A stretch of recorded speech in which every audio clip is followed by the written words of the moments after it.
Week on my show, I will have guests on to muse over topics that promote the healing and growth of your body, mind, and spirit, including martial arts, Chinese medicine, yoga, women's healing arts, meditation, nutrition, permaculture, urban food forests, and sustainable, sovereign, off grid community living, just to name a few. So join me every Sunday at 11 a.m. Eastern, streaming live from CosmicChaosRadio.com. You can also join us live in the chat room. Comments, guest suggestions, and show ideas are welcome. Shine on, you crazy diamonds. Good morning, beautiful people out there on listening on Cosmic Chaos Radio.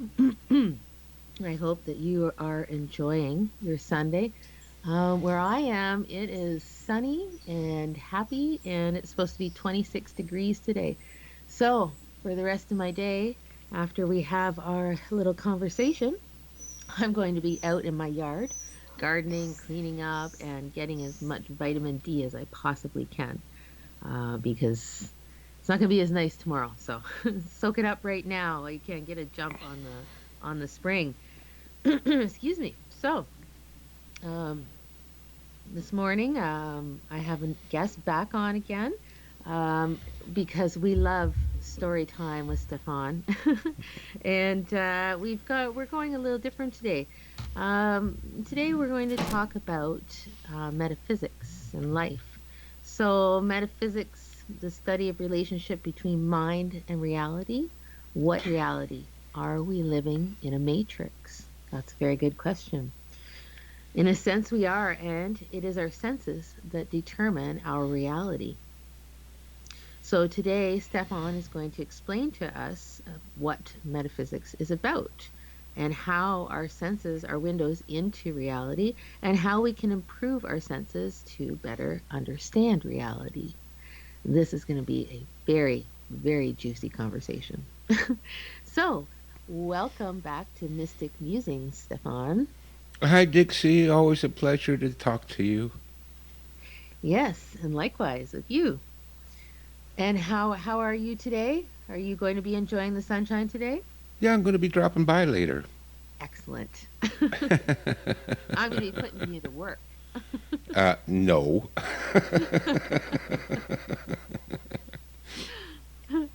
So, would you like to get started on today's musing? Yeah, sure. So let's talk about metaphysics. Now, it's a big, fancy word that most people don't understand the meaning of, but it's not really that complicated. Metaphysics answers the most basic question, or tries to answer the most basic questions about our existence. And that is, what is reality? What is the relationship between our mind and our ego and our soul, or who we think we are, to the actual reality that is out there? So it's a complicated question. We think we know the answer to it. That's why people don't usually study metaphysics, because we assume a lot of things, but actually, we aren't capable of understanding reality. We aren't. So in a sense, we are part of a matrix. And the reason for that is I'm going to take a scientific approach to this, which is both good news and bad news in taking this scientific approach. The bad news is that we really, the science shows, and logic and rationality shows, that we're not really capable of perceiving reality. But the good news is we can actually create our own reality.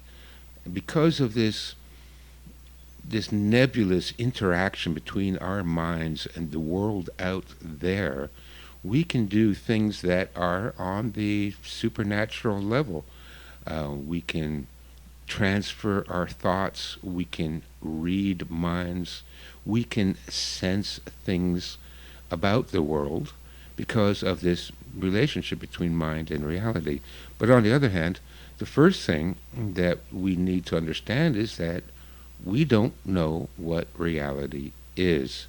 And it is this realization for me that provides me with humility. This is why I never will fight somebody over an opinion. If they say the sky is green, then that's fine. Maybe for them it is green. Maybe they are colorblind, in which case the sky could very well be green, and that would be their reality.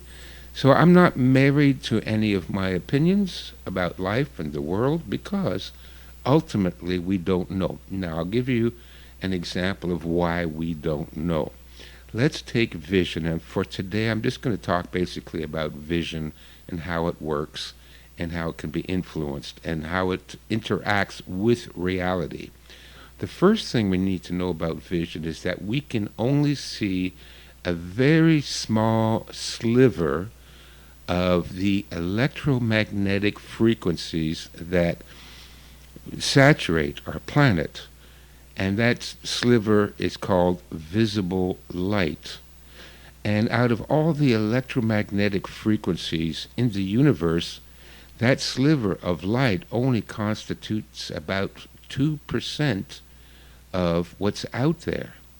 And now, vision is probably our most dominant sense. Vision tends to override all the other senses. That's why often you need to close your eyes when you're thinking about things, because the vision will override your thoughts and interfere with thinking, because it's such a powerful sense. And we rely on vision to tell us, about 90% of what's out there in the world. So we get 90% of our understanding through vision, and yet vision only accounts for about 2% of what's really out there. Now imagine if we could see infrared. Then the world would be completely different. Or if we could see ultraviolet, or if we could see X-ray or gamma rays, or if we could see radio waves, if we could see those other frequencies, our whole concept of reality would change completely. Fortunately, I suppose, we can only see visible light, because if we were able to see all those other frequencies, our brains would be overwhelmed and would burn out from information overload. So in a sense, and we find this with a lot of our senses, the body has built-in limiting capacitors. In other words, we purposely limit what we perceive of the world, because to see it all and to hear it all or to experience it all is information overload, and we would go insane trying to process that information. So on purpose, our bodies are designed to filter out most of the information in the world. Now, if you could see all the rest of the spectrum of electromagnetic frequencies in addition to visible light, then again, our understanding of the world would be completely different. Who knows what we would experience or what kind of philosophy or technology we would develop if we could see all these other frequencies. So right off the top, we are basing our judgment of reality mostly on the sense of vision. And that sense of vision is, first of all, extremely limited to what's really out there. And it's also has a built-in limiter. It has a built-in filter, so that even within the spectrum of visible light, we still see only a very little bit of what's really out there. So how can you say that you know what reality is when you are basing your judgment on just a little portion of what is real and what is reality? So right off the bat, we can't understand what reality is. I'll give you an example. There is a fisherman. He throws a net into the ocean. Now, the net represents your senses. And the net has openings between, in the net, it has openings that are 4 inches. So he throws the net into the ocean, and he pulls it up and he sees what kind of fish he has caught, and he can say the ocean is populated solely by fish that are 5 inches or larger. Well, we know that's not true. There's minnows, there's all kinds of things in the ocean, and plankton, and jellyfish, and sea snakes, and there's a wild profusion of life in the ocean. But you would not know that based on throwing your net into the ocean, because the smaller animals would not be trapped by the net, and even the larger animals would not fall into it. So you would come out and you would say, well, the ocean is filled with fish between 5 inches and 3 feet long, but there's no such thing as whales or walruses or stingrays or plankton or minnows. That would be an accurate assessment of what's in the ocean. It's a classic experiment.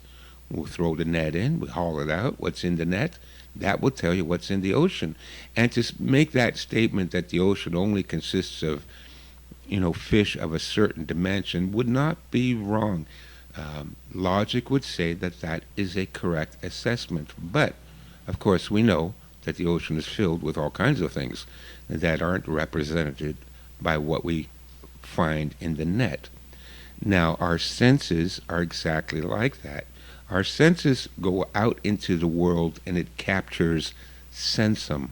It captures data or information, and it brings it to our minds. And we say, oh, well, the world is this and the world is that. Well, maybe it is, or maybe it's not, or maybe we're only seeing a very small portion of it, because the net of our senses is not fine-tuned enough to capture all the information that's really out there. So the first kind of lesson that we learn from metaphysics is ultimately we don't know. We don't know everything that's out there. I mean, maybe if you could see gamma rays, would you be able to see God? Maybe God is represented by gamma rays. And if everybody could see God, what kind of a world would we live in then? So we can't tell what reality is, and for that reason, we must always be humble in our opinions, because ultimately we don't know, and it's not because we don't try hard enough, but because the mechanism of knowledge is imperfect, and therefore we cannot know the ultimate truth of reality. Wow, yeah. That's excuse me, sorry. That's true. There's so much to that. You can't ever know the full truth of it. I mean, you'd be experiencing all of that really would be overwhelming to the senses. So, what, in knowing these things, like stepping into that and starting to understand, our limitations and understand our possibilities as well, right? How Yeah. can we, what can we do to work with this? Well, one of the first things we can do is try to improve our ability to sense the world. Now, and so we need to learn how to improve our senses, and this is part of the warrior way. A warrior, part of the training of being a warrior is to train your senses. So let me give you an example then, and again, we're going to stick with vision. So this is how vision works. The the eyes have, of course, a lens, and behind the lens is the rods and cones, the retina. Sorry. Oh, okay. So the retina is a series of cells that are behind the lens of your eye. And these cells, there's two types. There's rods and there's cones.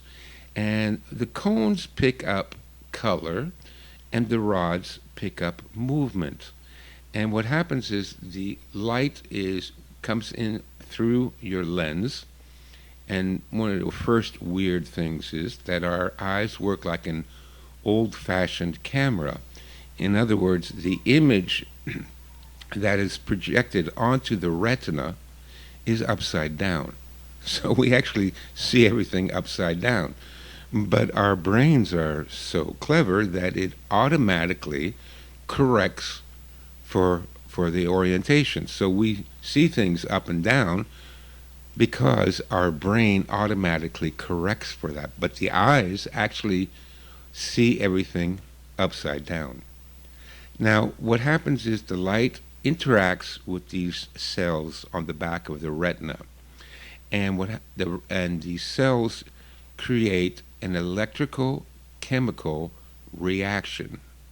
That electrical chemical reaction is then transferred through the optic nerve back to the occipital lobes um, in the back of our head. And that's where vision is processed.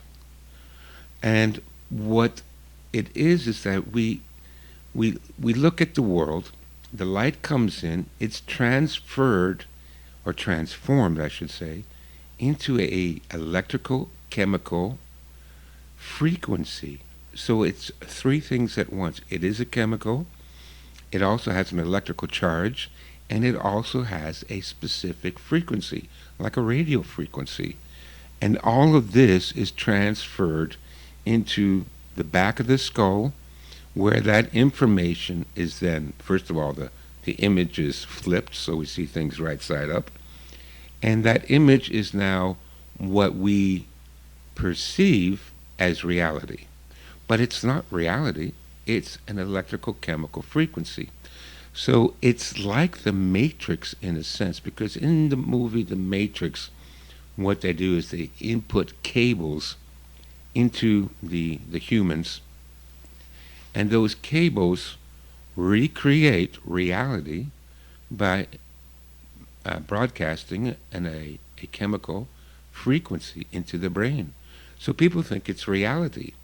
And that's why dreams often seem real, because the dreams are also creating this electrical chemical signal that your brain perceives as real, even though, of course, it's not real at all. Well, we could argue about how real dreams are. But, and you still have to tell me about the dream you had. Later. Yeah. So here again we have, not only is the sensing mechanism faulty in a sense, or that's very limited, but the way the information is processed has nothing to do with reality. It's an electrical chemical frequency that our brain interprets as reality. Now, there are ways of improving vision based on this understanding of how the eyes work. For example, as a warrior, if you are in battle, it's extremely important that you are able to see things within your environment to a higher degree than normal, and especially see things that could be a threat, such as quick movement. And the cones and the rods both have different functions in perceiving movement and color. And in order to see movement better, we could learn to focus our eyes in a way so that more information falls onto the rods, which detect light and dark and movement, rather than the center of our focus, which is the cones, which are better at detecting color and detail. So there's a way to look at things to change the way you perceive things. And again, this is part of the mystic tradition of knowing how to look at things. For example, as an artist, you are sometimes told to view the world by its shadows, not by its objects. And it's a kind of a thought exercise that people that study the arts, that want to become a painter, have to go through in order to better see what the world is. Because, again, we look at the world, we think what we see is what it is, but it's not 100% correct. And by changing the way you focus the eyes and focus the attention, your reality will be changed somewhat. So if you are in combat, it is very important to see movement. And in order to do that, we have a way of focusing our eyes, which is called diffused focus. And by using diffused focus, we are better able to see out of the periphery of our vision, and it's our peripheral vision that's better able to detect movement.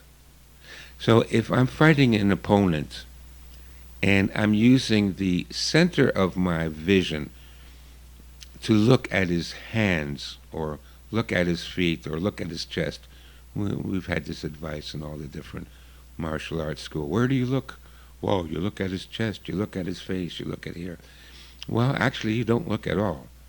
You diffuse your focus, so you, you kind of blur your eyes a little bit. You do it on purpose. You have the control over your vision. It's very easy to learn how to slightly blur your eyes. Now, when you blur your eyes, what happens is the peripheral vision comes into better focus. So it doesn't matter where you look because you will be able to see the opponent and the whole area around you. So by changing the way you look at things, you now get a better understanding of the reality and the reality of combat.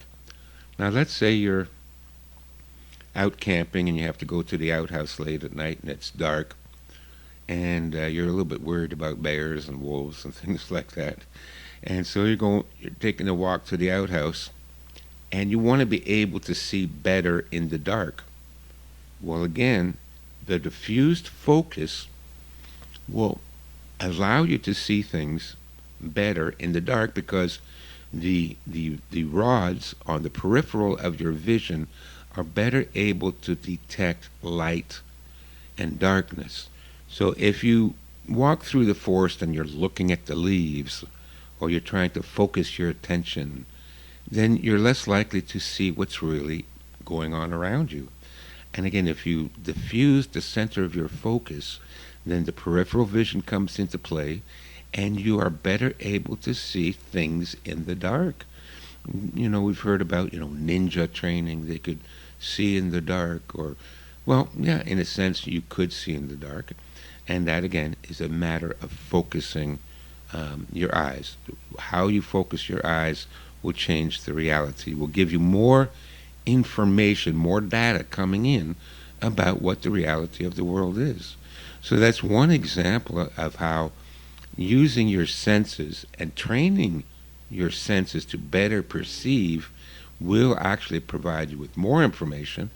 And listen, this might be life-saving information.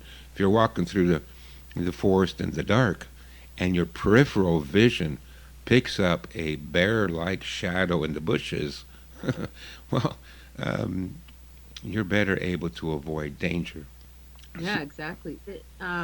This diffusing your vision is also what I would use for seeing auras and the energy around trees, and plants in general. When you diffuse your vision, you can see those energies.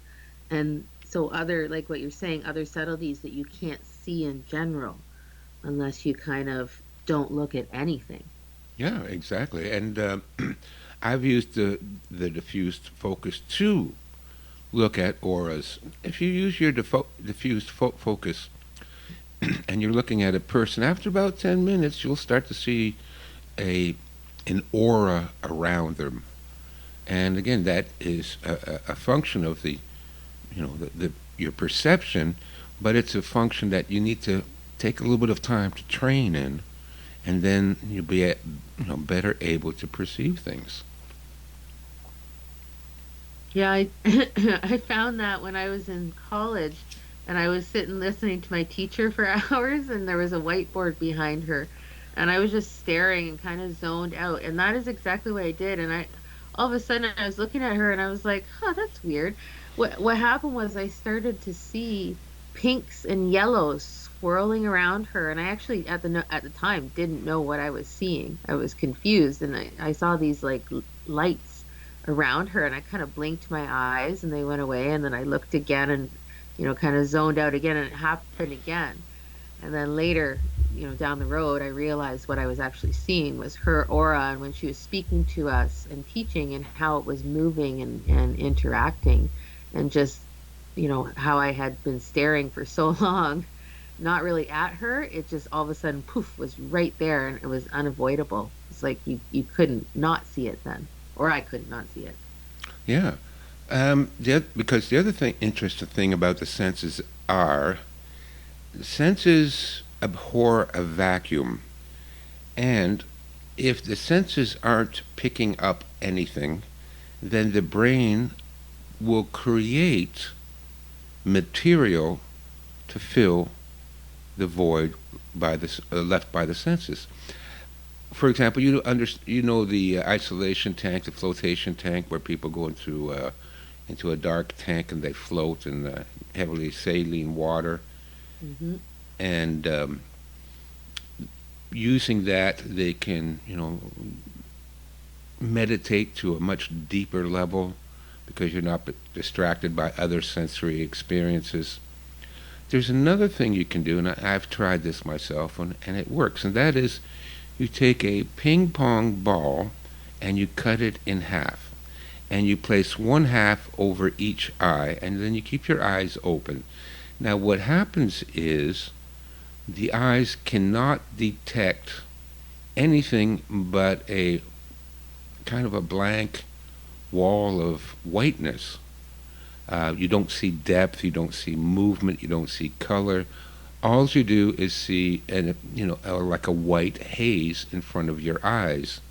Now you do that for a period of time, so that the eyes are no longer picking up any sensum. They're not, retrieving any data. And what happens is the brain will start to produce its own imagery, and it will project it so that you think you're seeing it, but you're not. It's a complete creation of your subconscious. And a lot of people will, using that technique of, staring at a light or staring at a candle, will will see these visions, and they could be very complex visions, with details, and a lot of times they might even be prophetic visions. But it's not something your eye is seeing; it's something your brain is making up and creating. Now, this brings us to an interesting aspect of this whole, the sensory improvement, and the way the senses react with the mind, and that is that cannot really, the brain does not really differentiate between real sensum and imaginary sensum.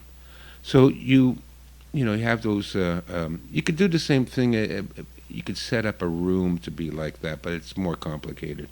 It's just easier to cut ping pong balls in half and put them over your eyes, and you will start to see visions, and your brain will think those visions are real, even though they're not.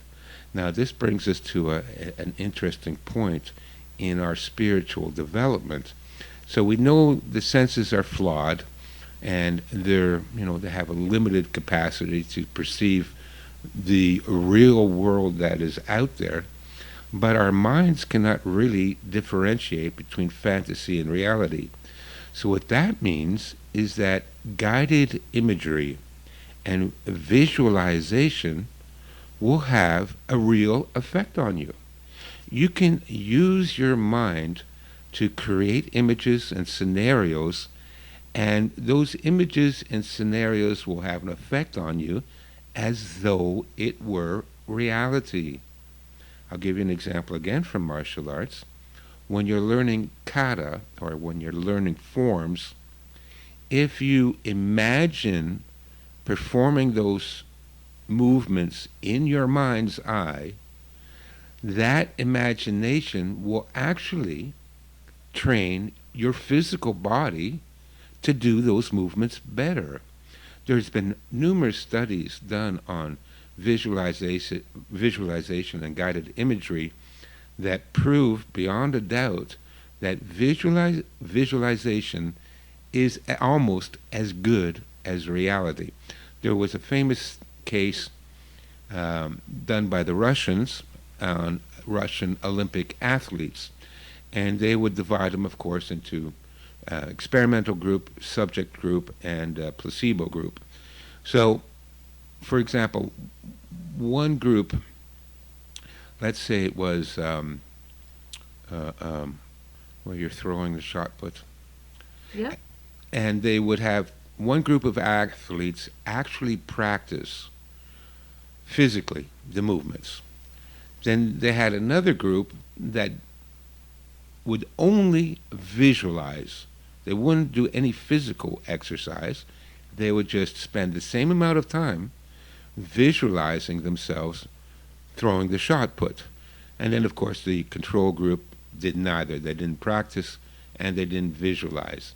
And then they tested them afterwards to see over a period of months whether or not their physical skills improved. Now, of course, the athletes that did physically practice throwing the shot put, their skills improved, yes.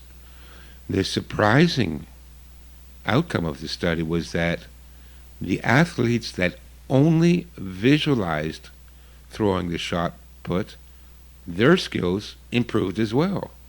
And in some cases, their skills improved more than the people that actually physically practiced it. Now, they've repeated this experiment dozens of times. People throwing darts, people playing billiards, um, and again, they would test them. You know, one group would throw darts every day, the other group would visualize throwing darts every day, and of course, the control group did nothing. You know, they would get them to throw some darts on week one, and then 6 weeks later, they would get everybody to throw the darts again and see what the rate of improvement was. And again, the visualization, the athletes that only visualized throwing darts tended to improve as much and sometimes even more than the people that physically threw the darts or practiced throwing darts every day. So this is a very interesting two-way street. This is sort of the basis behind biofeedback as well. But what it means is that your imagination is an extremely powerful tool, and you can use that tool to accomplish all kinds of things in life.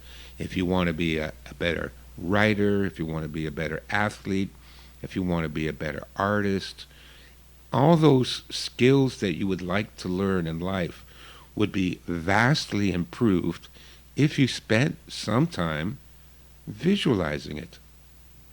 And so getting back to kata, practicing forms, practicing your martial arts movements, I always recommend my students do both.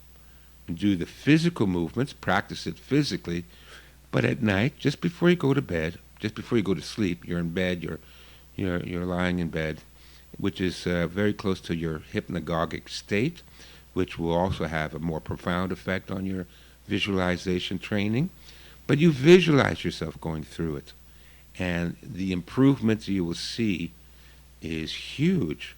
And again, like I said, you can use visualization to affect a lot of things. Now, I know of people that have cured their cancer through visualization.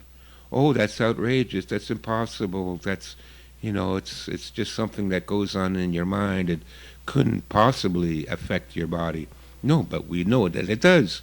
All these studies prove, hands down, that visualization does affect your body and can make drastic changes to your body. And so they had done studies. Of course, these aren't going to be too popular in the modern world, but thanks to our allopathic medical system. But they did studies on people that had tumors.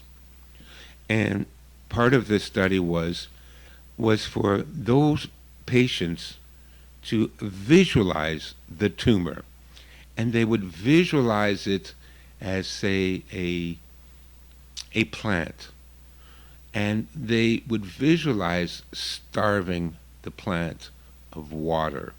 They're not watering it, they're not feeding it, and they would visualize that the tumor is starting to shrivel and grow smaller and eventually die. Now, small wonder that in many cases people could actually shrink the tumors using nothing more than visualization, because that is the power of our minds and bodies. And again, all of it basically comes down to the fact that we're an electrical chemical organism that runs on frequencies. And so the tumor is also an electrical chemical organism that runs on a frequency. And if we use our mind to create frequencies and electrical chemical signals that are contrary to those created by the tumor, then we can shrink the tumor. I had one of my students, well, I have a couple of students. One of my students was an oncologist, a very famous um, Jewish surgeon in Toronto. And I asked him about it. I said, Harry, can I ask you a question? I said, you're an oncologist? He said, yes. I said, you deal with cancer patients? He said, yeah. I said, is it possible for cancer patients to cure their own cancer using nothing more than their minds? And he said, we have had cases like that. We can't explain it. We're not going to say that it was the patients that cured their own cancer using their minds.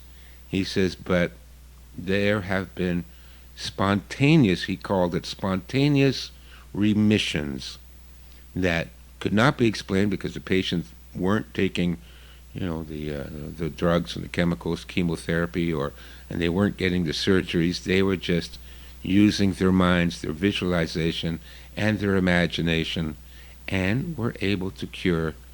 Well, he would never say they cured their cancer, but the cancer went away, and they don't know why. That's the most you can get out of a doctor. We don't know why some people's cancers just go away by themselves, but that's the answer. Of course, we both have that friend in common, Beth, Mm-hmm. and she wrote a book about how she cured her cancer by working through the archetypes. And now, when you're working through the archetypes, what are you doing? You're using your mind again to create images, to create its own reality, because you're visualizing this stuff. It doesn't exist outside you. It exists purely internally. And she claims in her book that she was able to cure her cancer. I forget what kind of cancer. Do you remember what she had? No. Mm. Yeah. Um, Anyways, she was able to cure her own cancer by working through the archetypes. But what are the archetypes? They're images. So by working through images, she claims to have cured her own cancer. And she's not the only one. There's other people out there that have written books claiming that they were able to cure their own cancer using nothing more than visualization.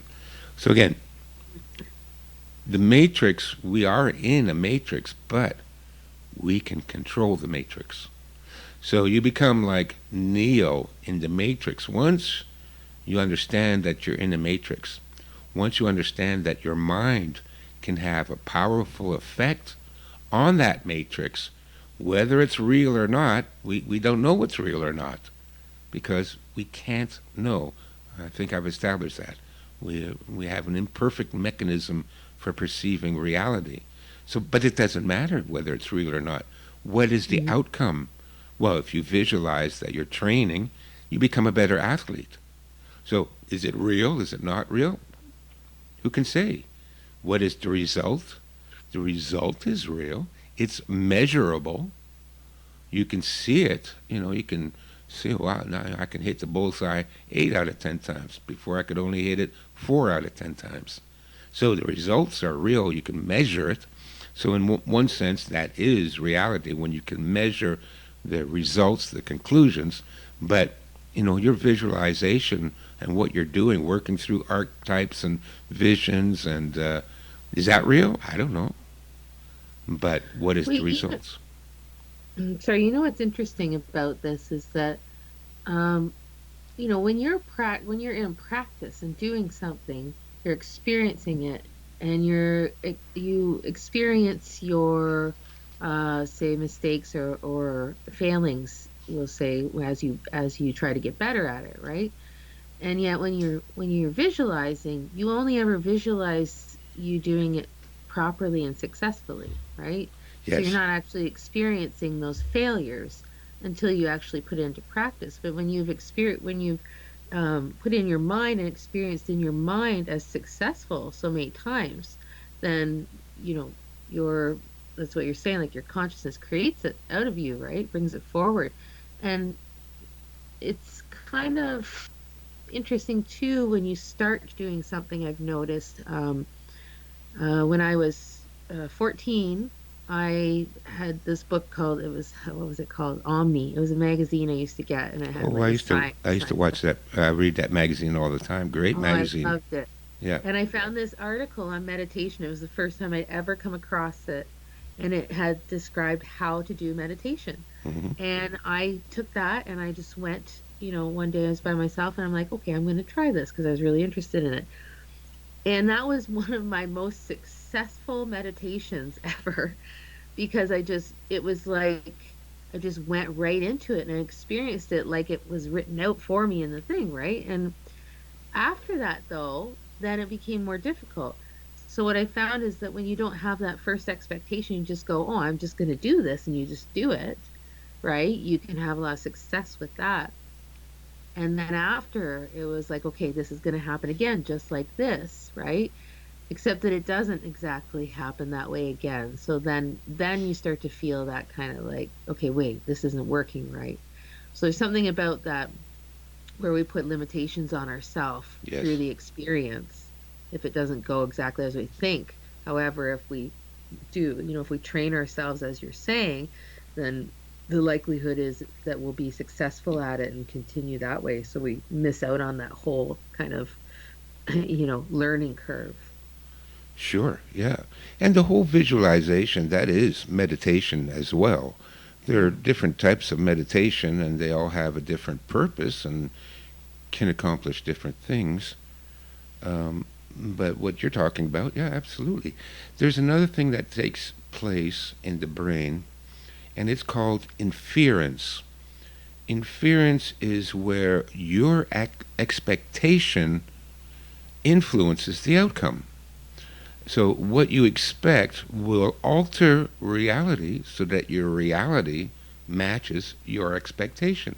Again, this is how the mind affects our ability to see reality. I'll give you a simple example of inference again.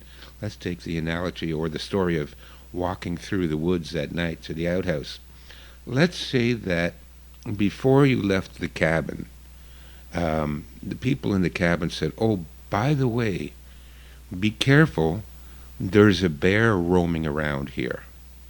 All right, now you go home, you go in and you walk in the woods, and it's dark, and you see a shadow behind a tree or in the bushes. Your mind will see that shadow as a bear, Yeah. right? You'll see the bear, and there might not be a bear there at all, or there might well be a bear there, but either way, you will see the bear because your expectation has been set up. And because you have that expectation, your brain will alter the information you receive to match that expectation. So again, your concept of reality is morphed, and it's morphed based on your own mind. And therefore, again, it just goes to show how powerful your mind and your imagination is, because it will warp reality. And that's one example. Um, Another way that you can use imagination or guided imagery is in overcoming phobias. For example, if you're afraid of heights, then one way to deal with that is to go into meditation, sit down, get relaxed, do some breathing exercises, right, to calm yourself down. And now, in your mind's eye, you imagine stepping up and standing on top of a chair. Now, if you get nervous, because again, this may elicit an emotional reaction because of your fear of heights, if you get nervous visualizing it, what you do is, again, you focus on your breathing. There's relaxation techniques that we all use, lower the shoulders and of course the breathing exercises to relax you. So you imagine stepping on that chair. If you feel nervous, and you can also plug into a biofeedback for this as well.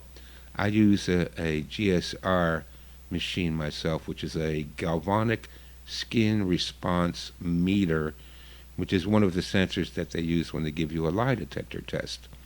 It measures the amount of conductivity in your skin, with the theory being that as you get nervous, the more you perspire.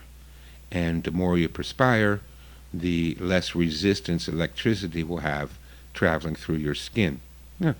And it may work like that, it may not work like that. But you can, if you ever tried a biofeedback, you can see that your mind can change your heartbeat, your arousal levels, and the amount of electrical conductivity in your skin. Your mind will control those physical reactions. So, you're afraid of heights. You imagine standing on a chair. If you feel nervous, immediately go back to your relaxation techniques. And I also recommend that people train themselves with a conditioned stimulus and a conditioned stimulus response.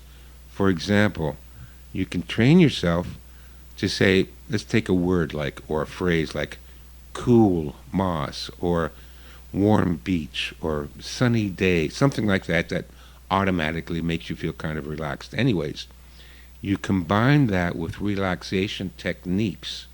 So, to condition this stimulus response, you go into your meditation, you do your breathing exercises and your muscle relaxation exercises, and while you're doing that, you're repeating to yourself, cool moss, relax, cool moss. Now, you do that for a few weeks, and you have now trained your mind and body to immediately relax when you repeat that word to yourself. So anytime you're afraid, or you're getting upset, or you're anxious, repeat the cool moss to yourself, and you automatically feel yourself relax, and you'll automatically feel the fear drain away. So to overcome the fear of heights, or it could be the fear of anything, spiders or snakes or whatever, you imagine that you are standing on a chair until you can do that without becoming frightened or anxious in any way. Then, now you imagine yourself climbing to the top of a ladder. And again, as soon as you feel a little bit of tension or nervousness, you immediately go back to your cool moss trigger response, or simply go into your breathing and muscle relaxation exercises until you no longer feel nervous about it. And then in your imagination, you climb to the top of the ladder. And you can continue this. You can climb a tree, you can climb to the top of a skyscraper, or walk along the edge. So long as you're visualizing it and making sure that you use relaxation, then eventually you will overcome your fear of heights without ever having to climb up to the top of a ladder, or the top of a chair. Again, it's your mind and the way the senses and the brain works, that it's kind of interchangeable. It's a a two-way street. The outside reality that we call the outside reality, yes, it will change what we are and who we are, but we can also control it from the inside out. Hmm. And that's very important. It's very, very important to understand, right? That we're not just, spiraling out of control, in the universe and have no idea where we're going or what's happening. The fact is that in a matrix or in a holographic universe or a simulation, it's all controllable, right? It's all controllable from within. So if we know that, when we know that, we can work through that in however we need to, right? Because we're going to create directly in front of us and go, okay, you if you're conscious of it, you're going to create what you want, right? Yes. And still, if you're unconscious, you're going to create a lot of things that you don't want, right? Hmm. And you can't escape that, really. Well, the only thing you can do is become aware of it and try Yeah, to change it. So your right. expectations, as we've seen, it's called inference, Hmm. will change the way you perceive the world. Um, and the way you perceive the world is your reality, even though it might not accurately reflect the reality of the world outside, but it's your reality. And so your mindset will shape your reality. And for you, it's real. Sure, it's as real as anything else. But we can control it by first becoming aware of it. And again, a lot of this does require meditation. You need to be introspective. You need to understand your own personality, how it works, your own likes and dislikes, and um, you need to adjust it from the inside out. Um, another example is, oh, geez, today we're going to do a 5 mile hike. Oh my God, I don't know if I can do it. My knees are bad, and I'm really tired, and I hate hiking. And well, guess what? Your experience of a hike is not going to be too much fun because you've set yourself up for failure. But if you look at it as this is great, I enjoy feeling my body in motion. I'm really going to get a lot out of this. I'm going to feel a lot healthier with all the fresh air and sunshine that I'm getting. Well, your experience of the hike is going to be completely different. Both those experiences are reality for you. But again, you're creating the reality because of your own internal mental visualization, your own imagery, your own expectations is altering the reality you experience. And again, this is metaphysics. Is it real? Is it not real? Well, we don't know, but it's real enough in terms of outcome, in terms of your physical and mental health. Then it's pretty real. Yeah. So, so through all of this, like, in we have a few minutes left to wrap up here, Hmm. um, working with the metaphysics, the energy and understanding how we co-create in this life and not collectively. I mean, there is a collective component, but really what we can control is our own selves, our own realities, our own creation, right? Hmm. And by using these practices, bring more awareness, like with our vision and diffusing it, and the breath work, the visualization, right? Bringing this all together, we can create, what we want, and that really shows that the universe is basically holographic in response because of the way it responds to us, right? Yeah.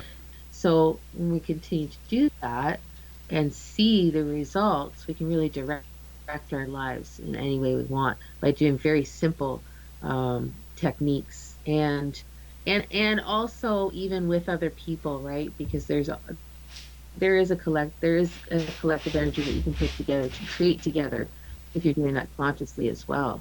So understanding metaphysics is an important key to moving through life successfully in the way you want, right? Right, right. So, in summation, then, and then we'll call it an afternoon. In summation, then, so what is metaphysics? Metaphysics says that we don't know what reality is, but we do know that we can create reality. Oop, Yes, Buffy? he's talking. Meow? Meow? Okay, Daddy's here. Buffy's blind. She gets lost, and she doesn't know where she is, so she makes a lot of noise until she hears me talk to her. So, yeah, what is reality? Well, we can't really say, but we can say that we can alter our own reality. And it's not that difficult. It's through the classical spiritual techniques. If you follow a spiritual path, you will learn about meditation and attitude and quieting the mind and relaxing the body and controlling the breathing. Those are all classic spiritual techniques, the techniques of the mystic, and those techniques will change your reality. And it could change it dramatically, such as between dying of cancer and healing from cancer. All up to your mind, up to your mystical tools to change that reality.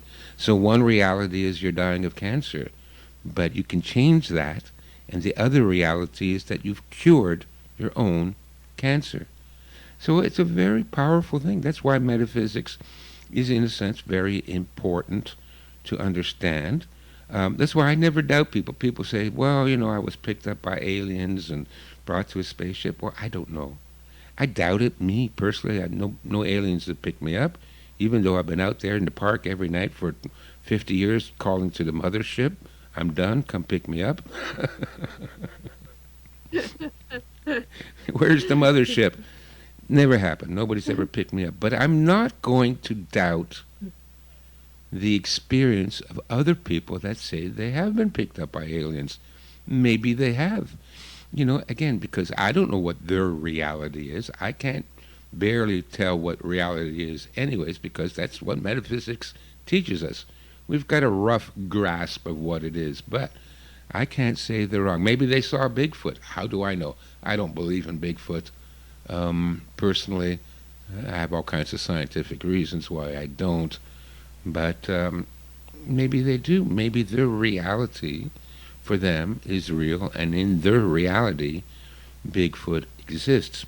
And that's also why I'm very wary of the occult and witchcraft and demon worship. Do I believe in demons?